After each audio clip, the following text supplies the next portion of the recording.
strained in its efforts to pull back people from the edge of graves, families from the brink of ruin, communities from the cusp of disintegration, and the economy from the verge of collapse.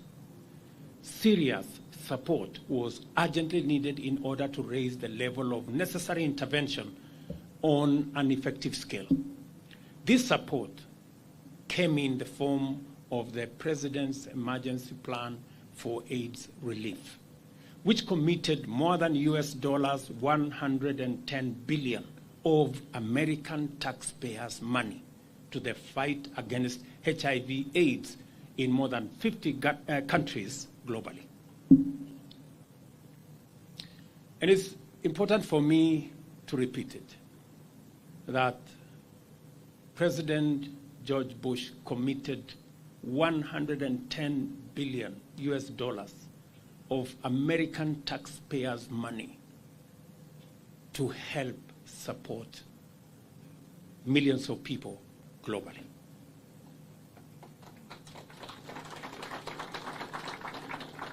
As a consequence, over 25 million lives have been saved and many more HIV infections prevented. In Kenya, PEPFAR has channeled over US dollars 6.5 billion since 2004, with the latest allocation for 2025 money committed to assist our citizens in Kenya. As a result, there has been a 68.5% reduction in new HIV infections and 53% reduction in HIV-related mortality, accompanied by tremendous improvements in the quality of life of persons living with HIV. The number of people living with HIV is about 1.4 million, of which about 1.3 million receive antiretroviral therapy from more than 3,000 health facilities across the country. This number includes over 48,000 children, as well as 55,000 breastfeeding mothers on HIV treatment. For millions of Kenyans, therefore, infection has not only ceased to be an agonizing death sentence, people actually remain productive, living as normal members of our community, free of stigma and enjoying a high quality of life. I was moved by the statements of Edna. I want to celebrate Joyce for what you're doing. When I listen to Joyce here, she deserves a better hand of applause. Joyce, you are a great inspiration. When I see you, I see many. Thank you very much, Joyce. The transformation that we could only hope for 2 decades ago has become a living reality for many households and many people. This was made possible principally through the partnership driven by the government of Kenya and PEPFAR, which continues to extend support directly and also indirectly through the Global Fund. PEPFAR contributes nearly 60% of ART commodities and also provides facilitation for various associated programs. And we are truly grateful. And I speak from my heart on behalf of the people of Kenya. We're truly grateful. There hasn't been, in my almost 30 years of being in politics, there hasn't been a successful program like what we see in PEPFAR. HIV-related commodities are estimated to cost between Kenya shillings 27 or between 27 and 30 billion annually. And owing to a decline in donor support, the funding gap now stands at US dollars 11.7 million. The government is committed to progressively increase domestic funding in order to sustain the gains made so far in partnership with PEPFAR. Over the past 2 years, we have increased our financial injection as government into the HIV commodity pipeline by Kenya shillings 1 billion to prevent supply disruptions.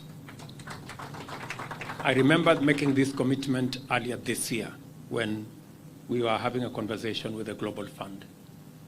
Additionally, we are committed to end AIDS, as was said ably by Susan, in children by 2027 as part of our commitment under the Global Fund Alliance. They say in Kiswahili, wakati ni sasa. The time is now to take a strong stand and make up for lost ground for the sake of Kenya's children. We must all commit ourselves to this because our children deserve it. Further, the universal health coverage pillar of our bottom-up economic transformation agenda offers a significant opportunity to effectively address the domestic financing gap in our country with respect to HIV. I call on all the stakeholders to embrace this opportunity and make their contribution to a transformed and sustainable national HIV response as we do it globally for all our health sector. The conversation that is going to ensue shortly in Kenya is how we are going to fund our health requirements sustainably. And the biggest thank you we can give to those who have supported us, like PEPFAR, is to figure out, as Kenyans, how we can deal with the challenge of financing, how those who are able can do more to support those who are not able. For the first time in the history of our country, the health plan that we have will not only serve those who can afford, it's not going to serve not just to those who can pay, but for the first time, we want even those who cannot pay for government of Kenya to pay for them to make sure they too can access healthcare. Providing health for government is a constitutional imperative. It is not a choice that we have to make. We just have to figure out how it's going to happen. The health program that we have been running has excluded others. If you didn't have money to pay for NHIF, you didn't have money and therefore you didn't qualify. But under our new plan, those who are indigent, those who cannot pay, the government of Kenya is going to make sure that everybody has a health insurance card and make sure that they can access health. And secondly, we have also in our new plan removed all the exclusions that used to limit access to health facilities by especially those who are vulnerable in our community. Many people would go to hospital and they are told, oh, you know, your card has now exhausted your limit. In our new plan, there are no limits anymore. We have made sure that progressively, as so long as you need medical attention, you will get medical attention. As so long as you need medical treatment, you will get medical treatment. And I want to persuade us as a community of Kenyans to begin to appreciate that this is something we must do together. You have seen how the partnership between the US and the Kenya government and all the civil society and other stakeholders has achieved in the fight against HIV and AIDS. We can do it even more if we have a collaboration between government, private sector, and everybody else in between to make sure that we deliver on our new health plan. Today, we are able to look into the future with confidence because we stand on the firm foundation laid in collaboration with PEPFAR over the past 20 years. We are highly grateful to the US government.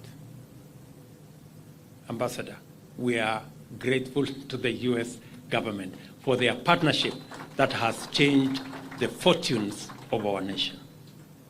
Such strong show of solidarity is highly appreciated, and we do not take the friendship and support for granted.